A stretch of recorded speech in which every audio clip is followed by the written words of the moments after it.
Hello, आपका स्वागत है हमारे YouTube चैनल सोलफुल साधना में। आज हम सुनेंगे सोमवार व्रत की विधि एवं कथा। सोमवार व्रत की विधि। सोमवार का व्रत साधारणतया दिन के तीसरे प्रहर तक होता है। व्रत में फलाहार या पारण का कोई खास नियम नहीं है, किंतु यह आवश्यक है कि दिन रात में केवल एक ही समय भोजन करें। सोमवार के व्रत में शिव जी, पार्वती जी का पूजन करना चाहिए। सोमवार के व्रत 3 प्रकार के हैं। साधारण प्रति सोमवार, सौम्य प्रदोष और 16 सोमवार। विधि तीनों की एक ही जैसी है। शिव पूजन के पश्चात कथा सुननी चाहिए। प्रदोष व्रत 16 सोमवार। कथा तीनों की अलग अलग हैं, जो आगे लिखी गई हैं। सोमवार व्रत कथा। एक बहुत धनवान साहूकार था, जिसके घर धन आदि किसी प्रकार की कमी नहीं थी, परंतु उसको एक दुख था कि उसके कोई पुत्र नहीं था। वह इसी चिंता में रात दिन रहता था। वह पुत्र की कामना के लिए प्रति सोमवार को शिव जी का व्रत और पूजन किया करता था तथा सायंकाल को शिव मंदिर में जाकर शिव जी के श्री विग्रह के सामने दीपक जलाया करता था। उसके इस भक्ति भाव को देखकर एक समय श्री पार्वती जी ने शिव जी महाराज से कहा कि हे प्रभु, यह साहूकार आपका अनन्य भक्त है और सदैव आपका व्रत और पूजन बड़ी श्रद्धा से करता है। इसकी मनोकामना पूर्ण करनी चाहिए। शिव जी ने कहा, हे पार्वती, यह संसार कर्म क्षेत्र है। जैसे किसान खेत में जैसा बीज बोता है वैसा ही फल काटता है, उसी तरह इस संसार में जैसा कर्म करते हैं वैसा ही फल भोगते हैं। पार्वती जी ने अत्यंत आग्रह से कहा, महाराज, जब यह आपका अनन्य भक्त है और इसको अगर किसी प्रकार का दुख है तो आपको अवश्य ही वह दुख दूर करना चाहिए, क्योंकि आप सदैव अपने भक्तों पर दयालु होते हैं और उनके दुखों को दूर करते हैं। यदि आप ऐसा नहीं करेंगे तो मनुष्य आपकी सेवा तथा व्रत क्यों करेंगे? पार्वती जी का ऐसा आग्रह देख शिव जी महाराज कहने लगे, हे पार्वती, इसके कोई पुत्र नहीं है। इसी चिंता में यह अति दुखी रहता है। इसके भाग्य में पुत्र ना होने पर भी मैं इसे पुत्र की प्राप्ति का वर देता हूँ, परंतु यह पुत्र केवल 12 वर्ष तक जीवित रहेगा। इसके पश्चात वह मृत्यु को प्राप्त हो जाएगा। इससे अधिक मैं और कुछ इसके लिए नहीं कर सकता। ये सब बातें साहूकार सुन रहा था। इससे उसको न कुछ प्रसन्नता हुई और न ही कुछ दुख। वह पहले जैसे ही शिव जी महाराज का व्रत और पूजन करता रहा। कुछ काल व्यतीत हो जाने पर साहूकार की स्त्री गर्भवती हुई और 10वें महीने में उसके गर्भ से अति सुंदर पुत्र की प्राप्ति हुई। साहूकार के घर में बड़ी खुशी मनाई गई, परंतु साहूकार ने उसकी केवल 12 वर्ष की आयु जानकर कोई अधिक प्रसन्नता प्रकट नहीं की और ना ही किसी को यह भेद बताया। जब वह बालक 11 वर्ष का हो गया तो उस बालक की माता ने उसके पिता से विवाह आदि के लिए कहा। तब वह साहूकार कहने लगा कि अभी मैं इसका विवाह नहीं करूँगा। अपने पुत्र को काशी जी पढ़ने के लिए भेजूँगा। फिर साहूकार ने अपने साले अर्थात बालक के मामा को बुलाकर उसको बहुत सा धन देकर कहा, तुम इस बालक को काशी जी पढ़ने के लिए लेकर जाओ और रास्ते में जिस स्थान पर भी जाओ यज्ञ करते और ब्राह्मणों को भोजन कराते जाओ। वह दोनों मामा भांजे यज्ञ करते और ब्राह्मणों को भोजन कराते जा रहे थे। रास्ते में उनको एक शहर पड़ा। उस शहर में राजा की कन्या का विवाह था और दूसरे राजा का लड़का जो विवाह कराने के लिए बारात लेकर आया था वह एक आंख से काना था। उसके पिता को इस बात की बड़ी चिंता थी कि कहीं वर को देख कन्या के माता पिता विवाह में किसी प्रकार की अड़चन पैदा न कर दें। इस कारण जब उसने अति सुंदर सेठ के लड़के को देखा तो मन में विचार किया कि क्यों ना दरवाजे के समय इस लड़के से वर का काम चलाया जाए।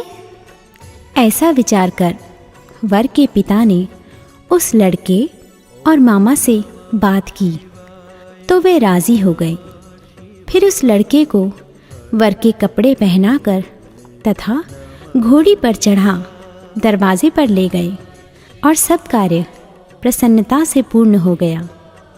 फिर वर के पिता ने सोचा कि यदि विवाह कार्य भी इसी लड़के से करा लिया जाए तो क्या बुराई है।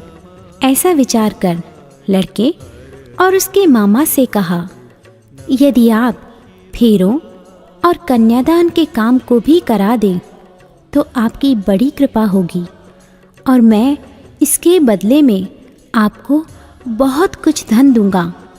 तो उन्होंने स्वीकार कर लिया और विवाह कार्य भी बहुत अच्छी तरह से संपन्न हो गया। परंतु जिस समय लड़का जाने लगा तो उसने राजकुमारी की चुंदड़ी के पल्ले पर लिख दिया कि तेरा विवाह तो मेरे साथ हुआ है, परंतु जिस राजकुमार के साथ तुझको भेजेंगे वह एक आंख से काना है और मैं काशी जी पढ़ने जा रहा हूँ। लड़की के जाने के पश्चात उस राजकुमारी ने जब अपनी चुंदड़ी पर ऐसा लिखा हुआ पाया तो उसने राजकुमार के साथ जाने से मना कर दिया और कहा कि यह मेरा पति नहीं है, मेरा विवाह इसके साथ नहीं हुआ है, वह तो काशी जी पढ़ने गया है। राजकुमारी के माता पिता ने अपनी कन्या को विदा नहीं किया और बारात वापस चली गई। उधर सेठ का लड़का और उसका मामा काशी जी पहुंच गए।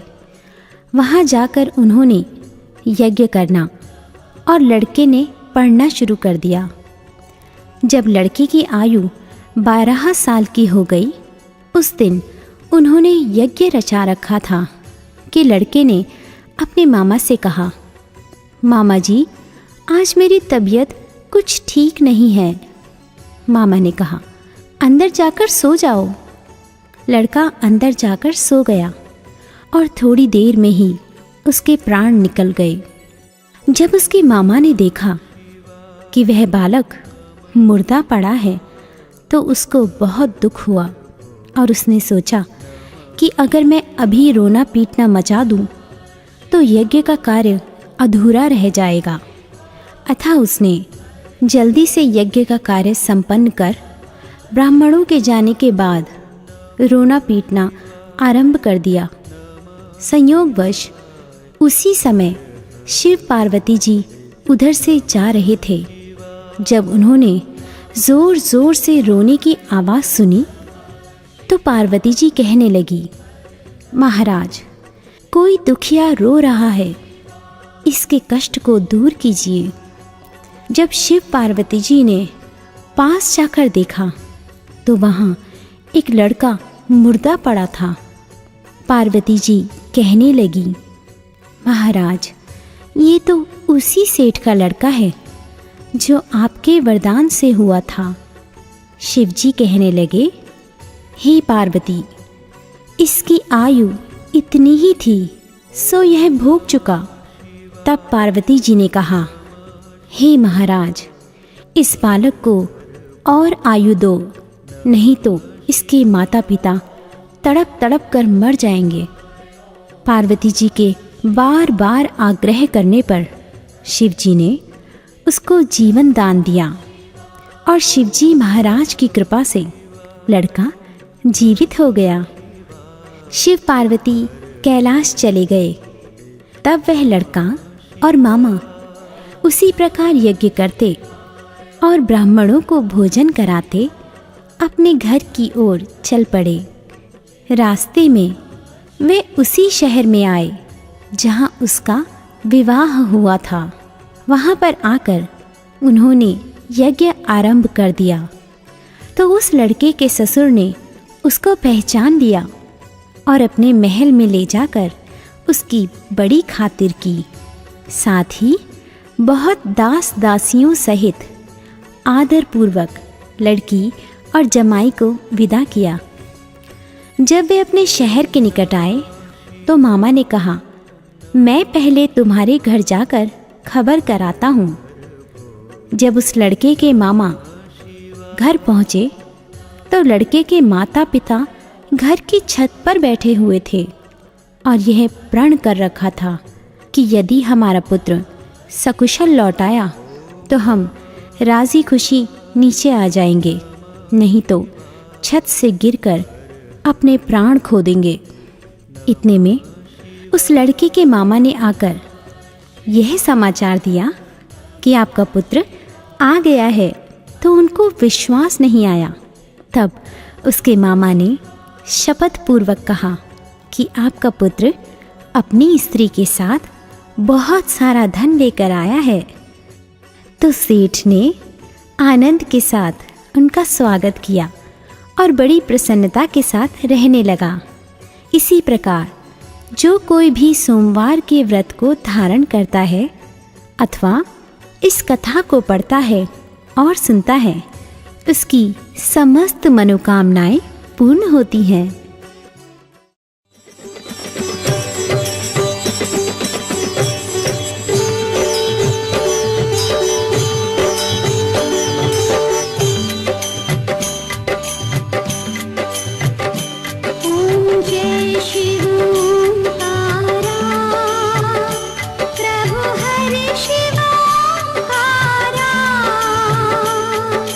ब्रह्मा विष्णु सदाशिव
जग पालन करता।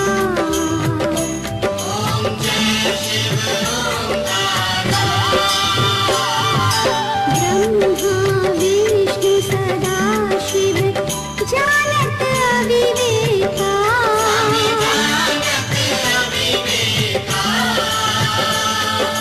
प्रणवाक्षर के माथे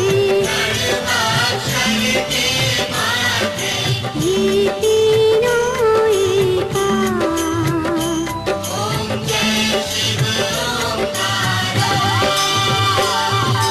त्रिगुण स्वामी की आरती जो कोई नर गावे।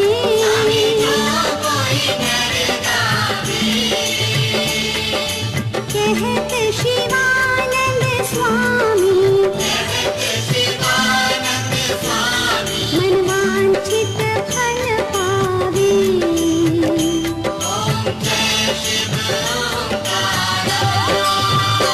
ओम जय शिव ओंकारा। प्रभु हर शिव ओंकारा।